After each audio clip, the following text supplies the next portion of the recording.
नमस्कार, कैसे हैं आप सभी? उम्मीद करते हैं आप सब बहुत ही अच्छे होंगे और कुछ ना कुछ ज़रूर सीख रहे होंगे। तो आज की वीडियो में हम सीखने वाले हैं एक नया टॉपिक जिसका नाम है निर्धनता। ठीक है? निर्धनता अपने आप में ही एक वर्स्ट शब्द है। ठीक है? हम इसको नेगेटिव टर्म में यूज़ करते हैं। ठीक है? निर्धनता को बेसिकली हम अच्छा नहीं मानते। कोई भी इकोनॉमी निर्धन होती है तो उसके पास बहुत सारी मुसीबतें, दुख और कष्ट उसको झेलने पड़ते हैं।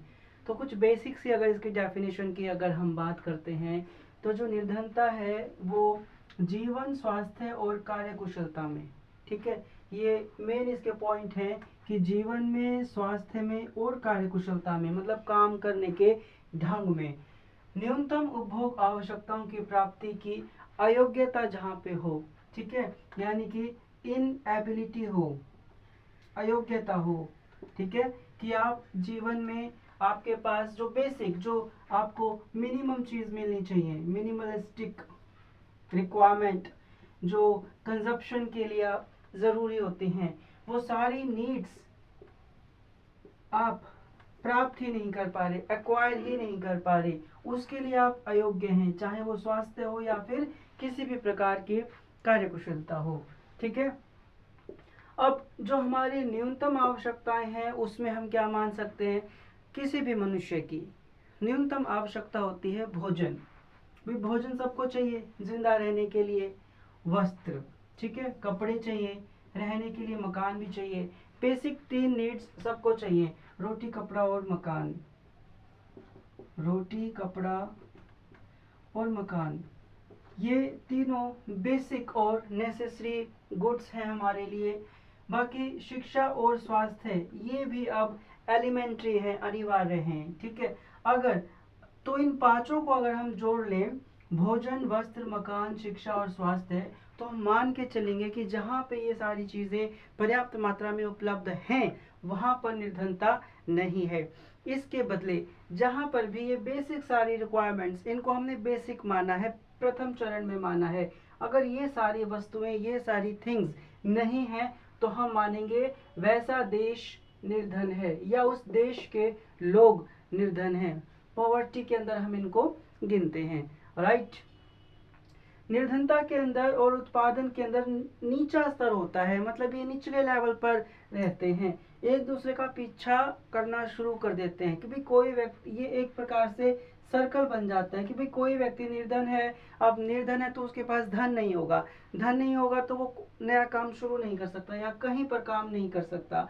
ठीक है? यानी कि उत्पादन भी नहीं होगा। ऐसा मानकर चलते हैं कि अगर वो निर्धन है तो उसके पास धन नहीं है, धन नहीं है तो फिर उत्पादन नहीं है, उत्पादन नहीं है तो फिर कोई आय भी नहीं है, क्योंकि कोई आय नहीं है उसकी, इसीलिए वो निर्धन है। तो ये पूरा सर्कल ऐसे सर्कुलेट होता रहता है। इसीलिए हम कहते हैं कि निर्धनता और उत्पादन का नीचा होना, निचला स्तर होना एक दूसरे का पीछा करता है, जो कि एक बहुत बुरी बात होती है।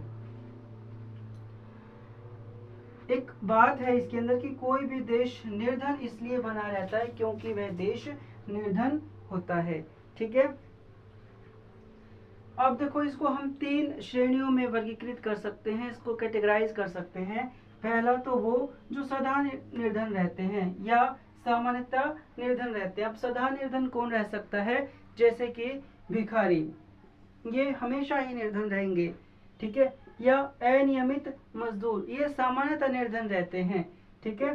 फिर दूसरे पॉइंट पर आता है यदा कदा निर्धन, जो सामान्यतः निर्धन ना हो लेकिन कभी निर्धन हो जाए, अल्पकालिक निर्धन, ये अपने दुर्भाग्यवश या भाग्य इनका साथ ना दे तब ये लोग निर्धन बन जाते हैं। ठीक है? जैसे कि छोटे किसान है, मौसमी मजदूर है, या कभी कभी कुछ लोग अल्पकालिक निर्धनता में भी आ जाते हैं, वही अगर फॉर्चून उनके साथ नहीं है तो। ठीक है?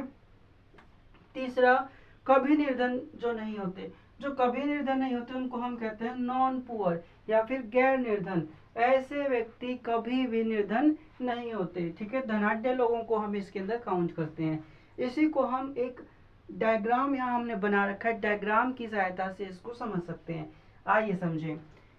देखो, पहला डायग्राम, अब जो ये ऊपर वाली लाइन है ये दिखा रही है निर्धनता रेखा को। ठीक है? यहाँ लिख देते हैं पॉवर्टी लाइन, पीएल लिख दिया मैंने, और नीचे जो है ये स्पेशलाइज्ड कैटेगरी है अपनी। तो देखो जो नीचे वाला अपना सेगमेंट चल रहा है ये पूरी लाइन निर्धनता वाली लाइन हो गई।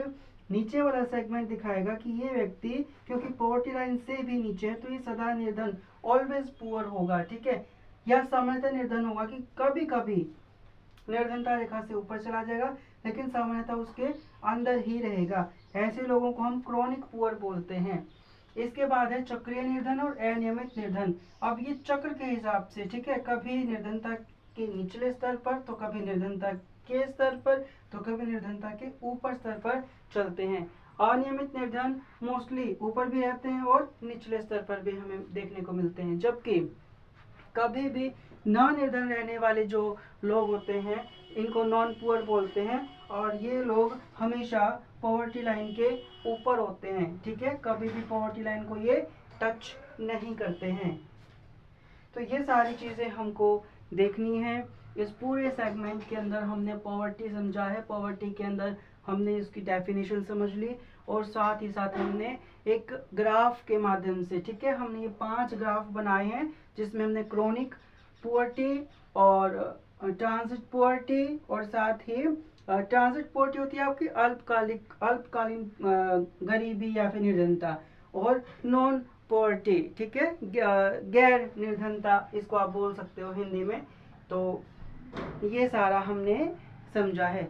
आई होप आपको समझ में आया होगा, और अगर समझ में आया तो वीडियो को लाइक, कमेंट और शेयर कीजिए और बने रहिए स्माइल प्लीज योगेश के साथ। Thank you.